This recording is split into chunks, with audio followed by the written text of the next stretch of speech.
साईनाथ महाराज की जय। हरे ओम ब्राह्मणोस्य मुखमासीद बाहुराजन्यः कृतः ऊरोदतवैशाः पतिव्याकुशूद्रो अजायत। धूपमाघ्रापयामि चन्द्रमा अस्वन्तरा सुपर्णो धावते दिवि रयिं विशङ्गं बहुलं पुरुस्पृहग्नो हरिरेति कणिक्रदत्। दीपं दर्शयामि धूपदीपान्तेन महानैवेद्यं निवेदयामि।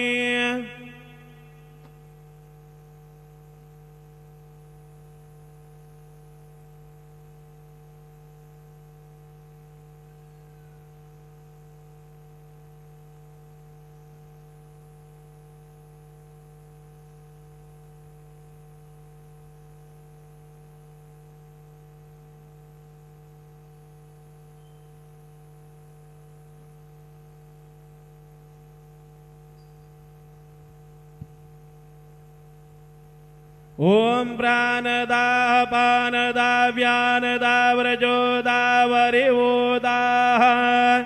अन्यांस्ते अस्मदवन्तु हेतयः पावको अस्मभ्यग्नो शिवो भव। चतुरस्रमण्डलं कृत्वा तदुपरि नैवेद्यपात्रं निधाय गायत्री मंत्राणि पात्रान् सम्प्रोक्ष धेनुमुद्रां प्रदर्शयेत्। नैवेद्यं निवेदयामि। ओम प्राणाय स्वाहा ओम अपानाय स्वाहा ओम व्यानाय स्वाहा ओम उदानाय स्वाहा ओम समानाय स्वाहा ओम ब्रह्मणे नमः। मध्ये पानीयं समर्पयामि पुनर्नैवेद्यं निवेदयामि। ओम प्राणाय स्वाहा ओम अपानाय स्वाहा ओम व्यानाय स्वाहा ओम उदानाय स्वाहा ओम समानाय स्वाहा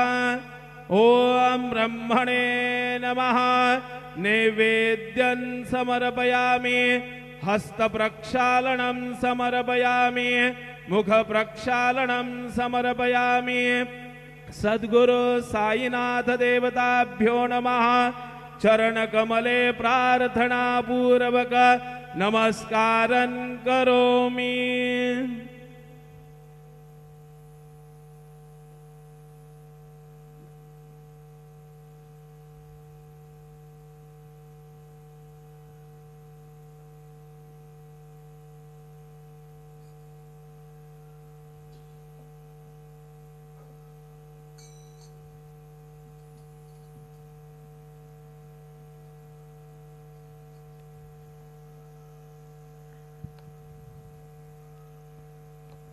आता माध्यान आरती सुरू होत आहे।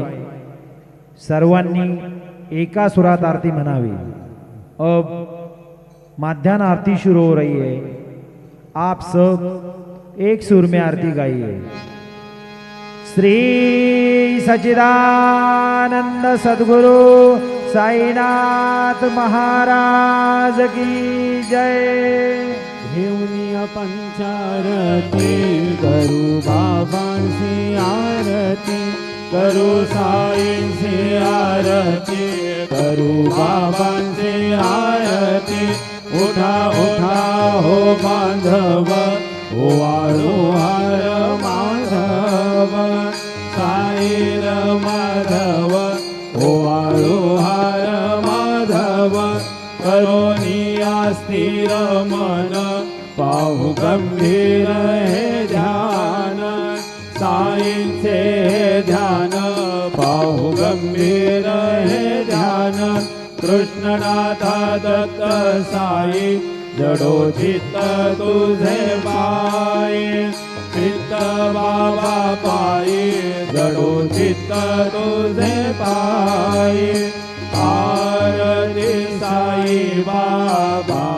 सौख्यदातार जीवा शरण रजतनी द्यावा दासा विसावा भक्ता विसावा आरती साई बाबा जाळोने आनंद स्वस्वरूपी राहे दंग मोक्ष जनादावी निज डोळा श्रीरंग डोळा श्रीरंग आरती साई बाबा जया मने जैसा भाव दया तैसा अनुभव दाविशी दया घना ऐसी तुझी मावा तुझी मावा आरती साई बाबा तुमचे नाम घ्याता हरे संस्कृती व्यथा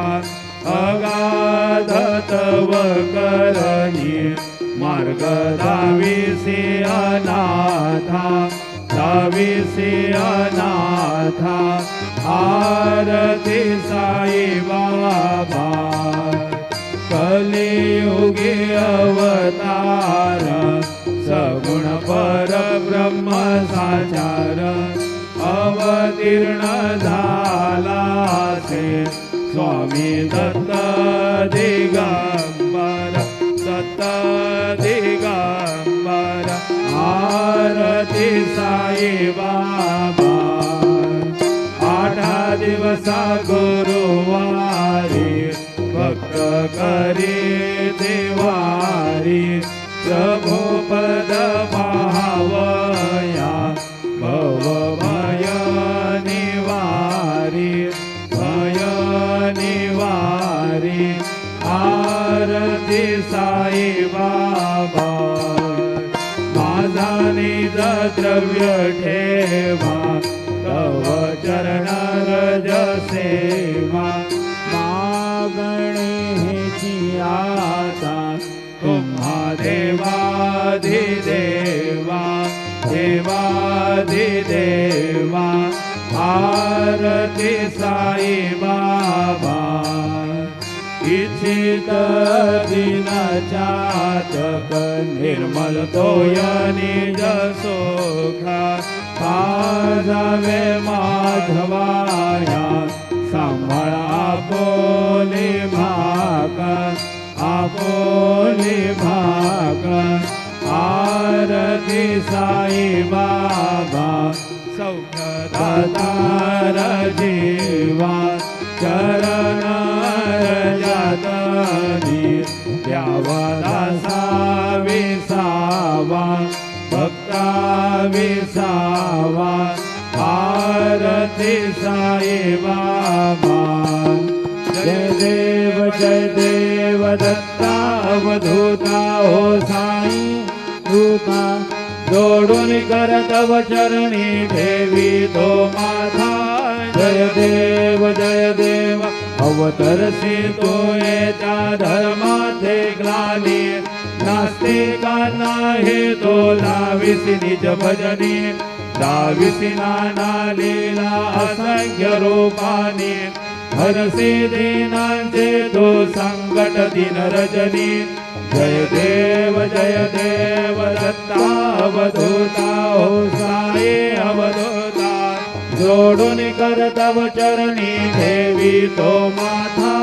जय देव यवन स्वरूपी क्या दर्शन त्वादिदले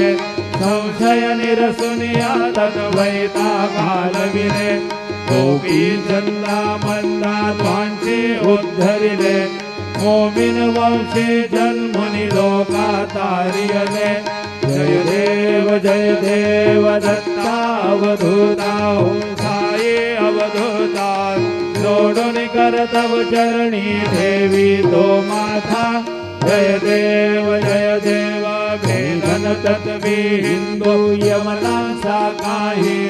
जावायासी झाला पुनरपि नरदेही पाहसी प्रेमाने तू हिंदू यवनाही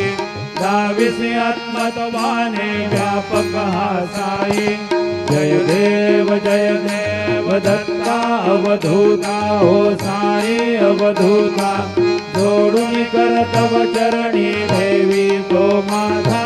जय देव देवा साई नाथा त्वद्वदनत भावे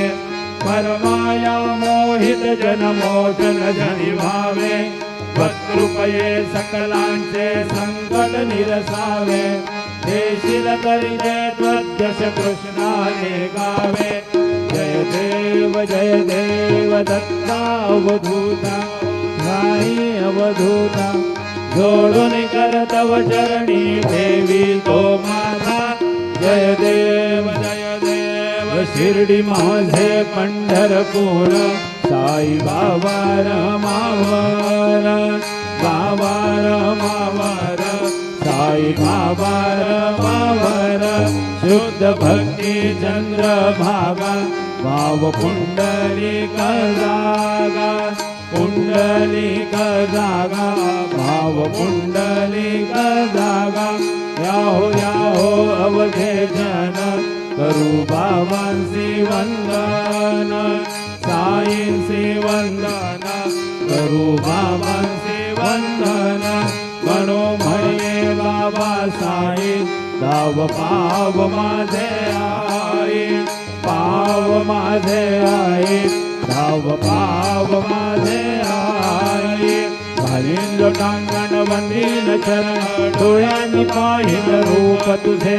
प्रेमे अलिंगन आनंद पूजन भावे वाळीन म्हणे नाम त्वमेव माता च पिता त्वमेव बंधुश्च सखा त्वमेव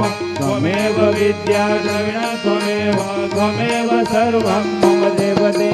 कायेन वाचा मनसेन्द्रियर्वा बुद्ध्यात्मना वा प्रकृति स्वभावात् करोमि यद्यत् सकल परस्मै नारायणायति समर्पयामि अच्युतं केशवं राम नारायण कृष्ण दामोदरं वासुदेवं श्रीधरं माधवं गोपिका वल्लभं जानकी नायकं रामचन्द्रं वदे हरे राम राम राम हरे हरे हरे कृष्ण कृष्ण कृष्ण हरे हरे श्री गुरुदेव दत्त हरि ओम यज्ञेन यज्ञमयजन्त देवा स्थानि धर्माणि व्रतमान्यासन् देहनाकं महिमानः सचन्त यत्र पूर्वे साध्या सन्ति देवाः ॐ राजाधिराजाय प्रसह्य साहिने नमो वयं वै श्रवणाय कूर्महे समे कामान् कामकामाय मह्यं कामेश्वरो वै श्रवणो दधातु कुबेराय वै श्रवणाय महाराजाय नमः ॐ स्वस्ति साम्राज्यं भोज्यं स्वराज्यं वैराज्यं पारमेष्ठ्यं राज्यं महाराज्यमाधिपत्यमयत् समन्तपर्या ईस्या सार्वभौमः सार्वायुषान्तादा परार्धात् पृथिवे समुद्रपर्यन्ताया एकरा इति तदप्येष श्लोक विगीतो मरुतः परिवेष्टारो मरुतस्यावसङ्ग्रहे आवीक्षितस्य कामप्रे विश्वे देवाः सभासदैति श्रीनारायण वासुदेवाय सच्चिदानंद सद्गुरु साईनाथ महाराज की जय। अनंता ते कसे रे स्तवावे, अनंता ते कसे रे नमावे, अनंत मुखाचा शिणेशेष गाथा नमस्कार साष्टांग श्री साईनाथा स्मरावे मनी त्वत्पदा नित्य भावे पुरावे तरी भक्तीसाठी स्वभावे तरावे जगातारुणी माय दाता नमस्कार साष्टांग श्री साईनाथा वसे जो सदा दावया संत लीला तिसे अज्ञ लोका परी जो जनाला परी अंतरी ज्ञान कैवल्य दाता नमस्कार साष्टांग श्री साईनाथा बराला धला जन्म महामानवाचा नरासार्थका साधने भूत साचा धरू साई प्रेमा गळाया अहंता नमस्कार साष्टांग श्री साईनाथा करावे करी सान अल्पज्ञ बाला करावे अमाधन्य चुंबो निघाला मुखी घाल प्रेमे खराग्रास आता नमस्कार साष्टांग श्री साईनाथा सुराधिक जलच्या पदा वंदिताते सुखाधिक जाते समानत्व देते प्रयागादि तीर्थे पदी नम्र होता नमस्कार साष्टांग श्री साईनाथा तुझ्या ज्या पदा पाहता गोप बाली सदा रंगलीची स्वरूपी मिळाली करी रास क्रीडा सवे कृष्णनाथा नमस्कार साष्टांग श्री साईनाथा तुला मागतो मागणे एक द्यावे करा जोडितो दीन अत्यंत भावे भवी मोहनी राज हातारी आता नमस्कार साष्टांग श्री साईनाथा ऐसा ये बासाई दिगंबरा अक्षय रूपावतारा सर्व हि व्यापक तू श्रुति सारा अनुसयाति कुमारा बाबा ये बा काशी स्नान जप प्रतिदिवसी कोल्हापुर भेक्षे निर्मल नदी तुंगा जलप्राशी निद्रा माहुर देशी ऐसा ये बा जोड़ी लोंबत से वाम करे त्रिशूल डमरुधारी भक्ता वरद सदा सुखकारी देशील मुक्तिचारी ऐसा ये बा पायी पादुका जपमाला कमंडलो मृगछाला धारण करशी बार नाग जटा मुकुट शोभतो माथा ऐसा ये बार तत्पर तुझा या जे ध्यानी अक्षय त्यांचे सदनी लक्ष्मी वास करी दिन रजनी रक्षिसी संकट वारुणी ऐसा ये बा या परिध्यान तुझे गुरुराया दृश्य करी नयनाया पूर्णानंद सुखे विकाया लाविसे हरि गुण गाया ऐसा ये साई दिगंबरा अक्षय रूपावतारा सर्व हि व्यापक तू श्रुति सारा अनुसयाति कुमारा बाबा ये सदा सत्स्वरूपं चिदानन्दकन्दं जगत्संभवस्थान संहार हेतुं स्वभक्तेच्छया मानुषं दर्शयन्तं नमामीश्वरं सद्गुरुं साईनाथं भवद्भावतविद्भौ समार्दण्डमिड्यं मनोवागतीतं मुनिर्ध्यानगम्यं जगद्व्यापकं निर्मलं निर्गुणत्वं नमामीश्वरं सद्गुरुं साईनाथं भवाम्भोधिमग्नार्दितानां जनानां सपादाश्रितानां स्वभक्तिप्रियाणां समुद्धारणार्थं कलौ सम्भवन्तं नमामीश्वरं सद्गुरुं साईनाथं सदा निम्बवृक्षस्य मूलाद्निवासात् सुधास्राविनन्ति तमप्यप्रियन्तं तरुकल्पवृक्षाधिकं साधयन्तं नमामीश्वरं सद्गुरुं साईनाथं सदा कल्पवृक्षस्य तस्याधिमूले भवद्भावबुद्ध्या सपर्यादि सेवां नृणां कुर्वतां भुक्तिमुक्तिप्रदन्तं नमामीश्वरं सद्गुरुं साईनाथम् अनेकाश्रुतातर्क्यलीला विलासै समावेशृतेशानभास्वप्रभावम् अहं भावहीनं प्रसन्नात्मभावं नमामीश्वरं सद्गुरुं साईनाथं सतां विश्रमाराममेवाभिरामं सदा सज्जनैः संस्तुतं सन्नमद्भिः जनामोदतं भक्तभद्रप्रदन्तं नमामीश्वरं सद्गुरुं साईनाथम् अजन्माद्यमेकं परब्रह्म साक्षात् स्वयं सम्भवं राममेवावतीर्णं भवद्दर्शनात् सम्पुनीतः प्रभोऽहं नमामीश्वरं सद्गुरुं साईनाथम् श्री साईश कृपानिधे खिलनृणां सर्वार्थसिद्धिप्रदं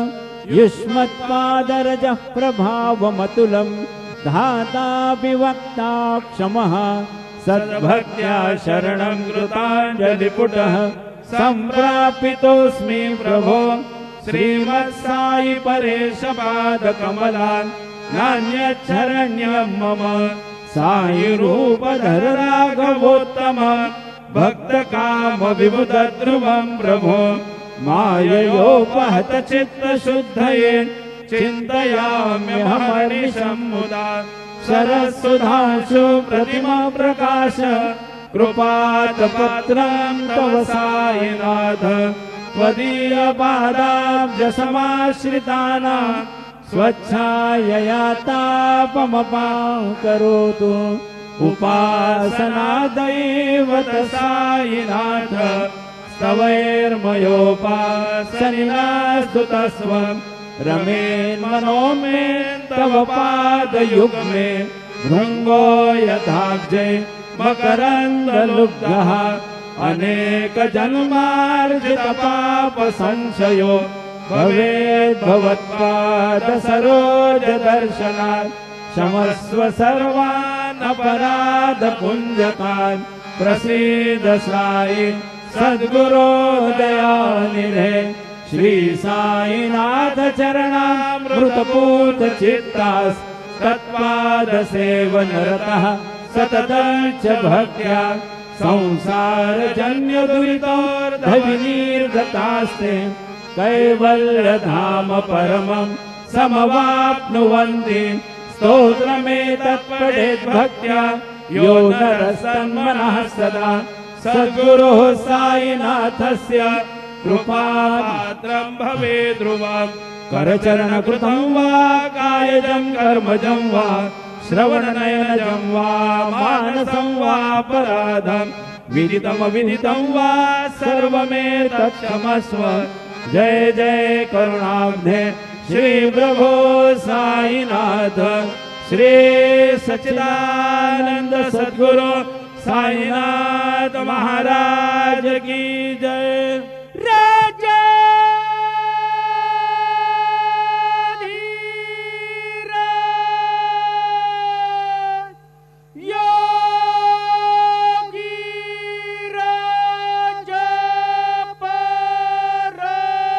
ब्रह्म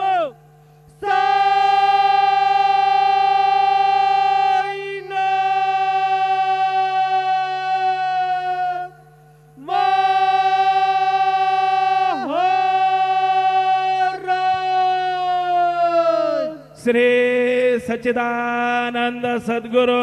साईनाथ महाराज की